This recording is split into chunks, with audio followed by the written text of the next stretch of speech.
শরম নেই, হাসিনার মতো কোনো লজ্জা শরম নেই। তো ট্রাম্প লাগাতার, আমি সরি আপনার নামটা, সরি, ইউ আন্ডারস্ট্যান্ড, আপনি এটাতে ইউজড হয়ে গেছেন পুরনো, যাই হোক। তো সেখানে ট্রাম্প কিন্তু ক্রমাগত মিথ্যা বলে যাচ্ছে। মজার ব্যাপার হচ্ছে, অত্যন্ত লজ্জাজনক আমাদের জন্য মজা, বা ট্রাম্প প্রশাসনের জন্য অত্যন্ত লজ্জাজনক ব্যাপার হচ্ছে যে এতদিন ট্রাম্প খুব ফুটানি করে বলেছে তাদের এত শক্তি, আনলিমিটেড যুদ্ধ চালিয়ে যেতে পারবে। এখন কি বলছে? ট্রাম্প মাথাকে নিচা করে বলছে তার জামাইকে দোষারোপ করছে, তার যুদ্ধ বিশারদ মন্ত্রী, যে আমি হ্যাগ বলি না, আমি পিক বলি, পিকসেট, তো তাকে তাকে ওই হ্যাকসা, আমি তাকে পিকসেট বলি, হ্যাকসাট বলি না, একটা শুকর জানোয়ার। তো এই কি বলে, এই পিকসেটকে দোষ দিচ্ছে যে ওদের কথায় আমি ইরানকে আন্ডার এস্টিমেট করেছিলাম, ইরানের যে এত বোমা আছে আমি বুঝতে পারিনি। কত বড় ছাগলের ছাগল ও, যে একটা ছাগল তো আমরা আগেও জানতাম, কিন্তু কত বড় ছাগলের ছাগল সে সারা পৃথিবীর সামনে নির্লজ্জভাবে সে বলে দিল যে একটা শত্রুকে যার বিরুদ্ধে আক্রমণ করবে তার শক্তির সম্পর্কে বিন্দুমাত্র কোনো অনুমান না করে, কোনো জ্ঞান না নিয়ে সেই দেশ আক্রমণ করে বসেছে। সে এখন বলছে, তার মানে কি, এর মানে কি, এর এর এর কি বলে, মজেজাটা বুঝতে হবে, এর শানে নজুলটা বুঝতে হবে। এর শানে নজুলটা হচ্ছে যে ট্রাম্প 1 ঘন্টা ইরানে আক্রমণের 1 ঘন্টার মাঝখানে কিন্তু বুঝতে পেরেছে যে হি লস্ট দ্য ওয়ার, সে যুদ্ধে হেরে গেছে। কিন্তু তাকে সারাক্ষণ শয়তানগুলো, তার আশেপাশের শয়তানগুলো তাকে মিথ্যা ইনফরমেশন হুইসপার করে গেছে, যেটা আল্লাহ কোরআনে বলেছেন শয়তানের ফিসফিসানি হুইসপারিং। তার কানে কিন্তু তাকে মিথ্যা সমস্ত বুদ্ধি দিয়ে গেছে। আমাদের দেশের কিন্তু নেতাদের সেই অবস্থা, তার আশেপাশে চাটুকাররা যখন বুদ্ধি দেয় তারা কিন্তু নিজস্ব বুদ্ধি বিবেক নাই বা কম বলে কিন্তু তারাও শুনেন। আগে অতীতেও শুনেছেন, এখনো শুনছেন, ফিসফিস যারা করে তাদের কথা শুনে। কিন্তু যেই না তার মাথায় বুদ্ধি আছে, সে বলবে, কোনো ডিসিশন না দিয়ে বলবে, সে বলবে ওকে আমি শুনলাম আপনার কথা, আপনি বলেন, আপনি বলেন। 10 জনের 10টা কথা শুনে সে নিজের বুদ্ধি ব্যবহার করে সে একটা কথা বলবে, যেটা শহীদ জিয়া রহমান করতেন। উনি 10 জনের উপদেশ শুনতেন, শুনে নিজের সিদ্ধান্ত নিতেন।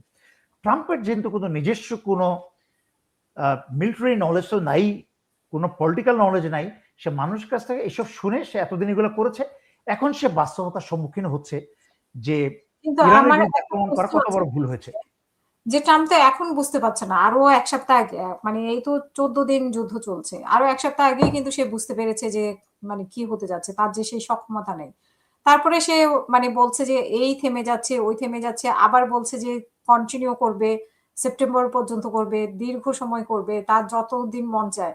তারপরেও কেন সে কোনো সমাধান বের করছে না মানে থামানোর জন্য, বরং উল্টা বাড়ছে। এসব কথাগুলো হচ্ছে ভিত্তিহীন কথা। সমাধান করছে না, তার তো ক্ষমতা সমাধান করার, তার ক্ষমতার বাইরে। সে সমাধান করতে পারছে না, এই জন্য কিন্তু সে রাশিয়ার সাথে ক্রমাগত যোগাযোগ করছে। এবং এই সুযোগে রাশিয়া সম্পূর্ণ, আমি এটা পয়েন্টটা মনে রাখি, আমি নেতানিয়াহু সম্পর্কে পরে বলবো। তো এই সুযোগ 100% বেনিফিট কিন্তু রাশিয়া নিচ্ছে।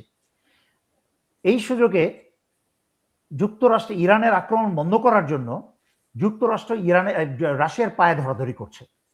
যে রাশিয়ার বিরুদ্ধে এতদিন বহুত তাফালিং করেছে এই যুক্তরাষ্ট্র, এবং ইউক্রেনকে অস্ত্রশস্ত্র দিয়ে, পশ্চিমারা এবং যুক্তরাষ্ট্র অস্ত্রশস্ত্র দিয়ে রাশিয়ার বিরুদ্ধে বহুত মাস্তানি করার চেষ্টা করেছে। এই রাশিয়া এখন মাথা উঁচা করে দাঁড়িয়েছে, সম্পূর্ণ বেনিফিট নিচ্ছে। এই রাশিয়ার বিরুদ্ধে যুক্তরাষ্ট্র সমস্ত স্যাংশন তুলে দিয়েছে, বিশেষ করে তেল সরবরাহের বা রপ্তানি করা যে স্যাংশন ছিল সেটা তুলে দিয়েছে। যেই রাশিয়ার প্রতি ব্যারেল তেলের মূল্য ছিল $50 মতো, সেই ব্যারেল এখন রাশিয়া বুক ফুলিয়ে মাথা উঁচু করে সেই তেল আন্তর্জাতিক বাজারে বিক্রি করছে $100 উপরে। মানে পুরা ফায়দা, প্রতি মাসে বিলিয়নস অফ ডলার ইনকাম করছে রাশিয়া এই সুযোগে। আর রাশিয়া এবং চীন ইরানকে ব্যবহার করে প্রক্সি ওয়ার চালিয়ে যাচ্ছে, যুক্তরাষ্ট্রকে বাড়ি দিয়ে এইবার সাপের মাথা, পদ্ম গোকরার বা বিষাক্ত সাপের মাথা কেটে দেওয়ার জন্য, যে ভবিষ্যতে যেন যুক্তরাষ্ট্রের মাথা তুলে দাঁড়াতে না পারে, সেটা ইতিমধ্যে হয়ে গেছে। কারণ আগের লাইভেও, আপনার লাইভে আমি ব্যাখ্যা করেছি, মধ্যপ্রাচ্যে আমাদের জানা ভবিষ্যৎ ইতিহাসে, আমাদের জীবিত অবস্থায় মধ্যপ্রাচ্যে যুক্তরাষ্ট্রের আর কোনো সামরিক ঘাঁটি তৈরি হবে না। এবং ইরান ইতিমধ্যে রাশিয়া এবং চীনের মাধ্যমে যেই কয়েকটা শর্ত, যুদ্ধবিরতির জন্য যেই কয়েকটা শর্ত দিয়েছে যুক্তরাষ্ট্রকে এবং ইসরায়েলকে, বিশেষ করে যুক্তরাষ্ট্রকে, তার মাঝে একটা হচ্ছে মধ্যপ্রাচ্যে যুক্তরাষ্ট্রের আর কোনো ঘাঁটি বা সেনা মোতায়েন থাকতে পারবে না। দ্বিতীয়ত হচ্ছে ইরানে এই যে অবৈধ আক্রমণে ইরানের যেই ক্ষয়ক্ষতি হয়েছে সেই ক্ষতিপূরণ হিসাবে তাদেরকে $800 বিলিয়ন ইরানকে দিতে হবে। এবং তাদের যেই স্থাপনার ক্ষতি করেছে যুক্তরাষ্ট্র এবং ইসরায়েল মিলে মিসাইল মেরে, দালান কোঠা যেসব ধ্বংস করেছে, সেই দালান কোঠা আবার পুনর্নির্মাণের যেই ক্ষতিপূরণ সেটা দিতে হবে। তাদেরকে $500 বিলিয়ন ক্ষতিপূরণের জন্য 10 বছর সময় বেঁধে দিয়েছে। যদি সেই প্রক্রিয়া শুরু না করে, এবং ইরানের উপর থেকে এ যাবৎ গত 2 যুগের উপর ধরে যেই সকল নিষেধাজ্ঞা যুক্তরাষ্ট্র এবং পশ্চিমা দেশ দিয়েছে, সেই সকল নিষেধাজ্ঞা তুলে নিতে হবে ইরানের উপর থেকে। এবং যদি এই প্রক্রিয়া শুরু না করে, তাহলে মানে গত 2 দিন আগের থেকে, আমি 2 দিন যেহেতু লাইভে আসি নাই, ব্যস্ত ছিলাম, গত 2 দিন আগে থেকে আগামী 30 দিন পর থেকে ইরান হরমুজ প্রণালী 100% বন্ধ করার থেকে শুরু করে মধ্যপ্রাচ্যের যত তেল রিফাইনারি আছে, যত অয়েল রিফাইনারি আছে, সবগুলোতে আঘাত করতে শুরু করবে।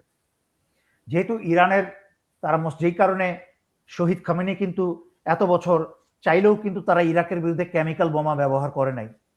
তারা কিন্তু পারলেও মধ্যপ্রাচ্যের কোনো দেশে কিন্তু যেই বিশুদ্ধ পানি, খাবারের পানি ডিস্যালিনেশন করার যেই কারখানাগুলা, সেগুলা কিন্তু আঘাত করে নাই। কারণ তাদের মাঝখানে সুন্নিদের চেয়ে খাঁটি মুসলমান হচ্ছে শিয়া মুসলমানরা।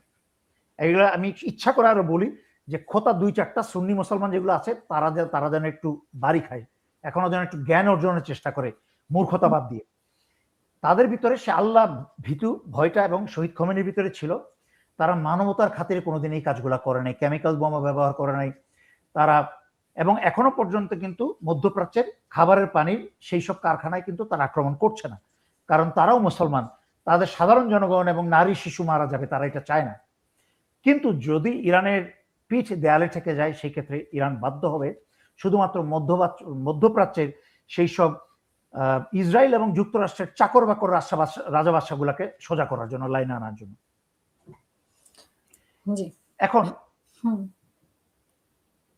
রাশিয়া এবং চীন সম্পূর্ণ এই সুযোগ নিচ্ছে। ইরানের কিন্তু তাদের মিলিশিয়া বাহিনী সহকারে তাদের 1 মিলিয়ন তাদের সৈন্য সংখ্যা। আপনি তো বললেন 2,500 সৈন্য পাঠাচ্ছে, আমি শুধুমাত্র তার তুলনায় একটা সামান্য উদাহরণ দিলাম। তারা ইরানের এলাকার ভিতরে পা দেওয়ার আগে তাদেরকে ড্রোন এবং মিসাইল দিয়ে উড়িয়ে দেওয়া হবে, ক্ষতবিক্ষত করে দেওয়া হবে। তারপরে ইরানের ভিতরে এর আগে আমার ব্যক্তিগত লাইভে আমি ব্যাখ্যা করেছিলাম ম্যাপ দিয়ে, যে ইরান এমন একটা বুদ্ধিমান জ্ঞানী একটা জাতি, বীর যোদ্ধা একটা জাতি, যারা হাসতে হাসতে জীবন দিয়ে দেয়। হাসতে হাসতে একটা মানুষ যখন জীবন দিয়ে দেয়, মনে আছে আমাদের জুলাই আগস্ট 2024-এ যারা জীবন দিয়েছে, ওই হাসিনার স্বরাষ্ট্রমন্ত্রী কামালকে পুলিশরা বলছিল, স্যার একটার গুলি করলে 4টা দাঁড়ায় যায়। একটা জাতি যখন বুলেট নিতে শিখে যায়, একটা জাতি যখন হাসতে হাসতে জীবন দিতে শিখে যায়, শহীদ সাইদ, মুগ্ধ এবং তার আগে শহীদ আবরার, যারা দেশের জন্য হাসতে হাসতে জীবন দিতে শিখে যায়, আরো অনেকেই আছে, আমি 2-1 উদাহরণ দিলাম, আরো অনেকেই আছে, আমি উদাহরণ দিচ্ছি 2-1 অ্যাজ এ রিপ্রেজেন্টেশন। তো যখন একটা জাতি হাসতে হাসতে জীবন দিতে শিখে যায়, কোনো মিসাইল, কোনো নিউক্লিয়ার বোমা সেই জাতিকে হারাতে পারে না।